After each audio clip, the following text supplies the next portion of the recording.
Sanibonani khala maphupho makuthi umusha la ekhaya besicela nje ukuthi subscribe ukuze ke njalo masifaka la ku-YouTube channel yethu ungaphuthelwa noma ngabe nini uma ukuthi ke le video uyibuka ku TikTok besicela ukuthi uphuthume bakithi useshe lapha ku TikTok ufike usifollowe ngijwayele ukuba live nje uzobona wonke ama video amaningi kodwa ama video amaningi agcwele la ku YouTube so kwakho ukuthi subscribe and turn on a notification bell ukuze njalo uma ngifaka ama video izothi nqinqi efonini yakho ukuze ubone ukuthi la sikhuluma ngani ngoba wonke ama comment eniwabuzayo ngizolokhu nje ngenza ama video ngafaka uma ke nawe ubuzile ungakayiboni impendulo yakho scrolla semaningi ama video engiwenzile uzofika ke lapho ubone mhlawumbe impendulo yakho noma mhlawumbe uphuphe ungeza nawe uzoscrolla uzocinga impendulo ake ngiqhubeke ngichaze amaphupho eniwabuze kuma comment section.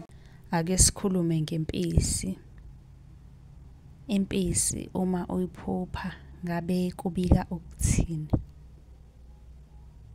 Leli phupho lesuke lisho ukuthi qaphela khona ingozi ezayo. Kodwa uma wena uyigijimisa lempisi ibaleka kusho ukuthi uzonqoba kuleso simo kusona. Uma ukuthi leyo mpisi yafa noma ifile amazondo lawo kahle kuzomela uqaphele. Uma unombuzo ungabuza kwi-comment sizobe sesikwenzela nayo yakhe video ngokuhlukile sichaza lokho ozobe ukubuzile.